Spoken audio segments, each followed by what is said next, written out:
घने जंगल में परिंदों और छोटे बड़े जानवरों की बस्ती थी। सब अपनी अपनी दुनिया में खुश रहते थे। उन्हीं में एक खूबसूरत तेज दौड़ने वाला हिरन रहता था। उस हिरन की टांगें लंबी और मजबूत थीं और वो जंगल का सबसे तेज दौड़ने वाला जानवर मशहूर था। शुरू में वो सबका दोस्त था, मगर जैसे जैसे सब जानवर उसकी तारीफ करते गए, वो गुरूर और तकब्बुर में मुब्तला हो गया। वो अक्सर दूसरे जानवरों को हकारत से कहता, तुम सब आहिस्ता और कमज़ोर हो, मेरा कोई मुकाबला नहीं कर सकता। उसकी ये आदत बाकी जानवरों को अच्छी नहीं लगती थी, मगर वो चुप रहते। एक दिन जंगल में एक कछुआ आया। वो आहिस्ता आहिस्ता चल रहा था। हिरन ने उसे देखकर जोर जोर से हंसना शुरू कर दिया। अरे कछुए, तुम तो रेंगते रेंगते दिन गुजार देते हो। तुम्हारी रफ्तार तो शर्मनाक है। क्या तुम मेरे साथ कभी दौड़ का मुकाबला कर सकते हो? कछुआ मुस्कुराकर बोला, क्यों नहीं भाई, अगर तुम चाहो तो कल सुबह हम दोनों का मुकाबला हो जाए। जंगल के बाकी जानवर हैरान रह गए।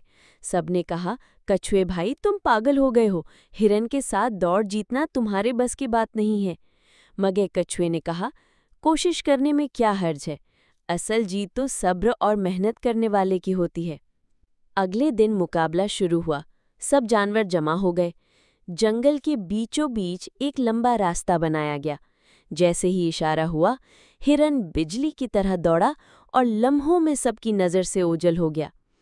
कछुआ अपनी मामूली रफ्तार से आहिस्ता आहिस्ता आगे बढ़ता रहा। रास्ते में हिरन ने पीछे मुड़कर देखा तो कछुआ बहुत दूर था। वो गुरूर से बोला, ये कछुआ तो कभी मुझे नहीं पकड़ सकता, क्यों ना ज़रा आराम कर लूं। वो एक दरख्त के नीचे लेट गया और सो गया। कुछ घंटों बाद कछुआ अपनी मुसलसल मेहनत से चलता चलता वहां पहुंच गया। उसने हिरन को सोए हुए देखा, मगर रुका नहीं, बल्कि खामोशी से आगे बढ़ गया।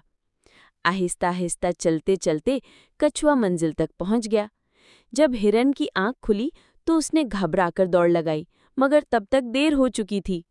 सब जानवर तालियां बजा रहे थे और खुशी से कह रहे थे, जीत कछुए की हुई। मेहनत और सब्र वाले को अल्लाह कामयाब करता है। हिरन शर्मिंदा हो गया और आंखों में आंसू भरकर कछुए से माफ़ी मांगी। उस दिन के बाद उसने गुरूर करना छोड़ दिया और बाकी जानवरों के साथ अच्छे तरीके से रहने लगा। ये कहानी हमें सिखाती है कि गुरूर हमेशा नुकसान देता है। सब्र, मेहनत और इस्तकामत कामयाबी की कुंजी है। दूसरों को कमज़ोर समझना और उनका मजाक उड़ाना बुरी बात है।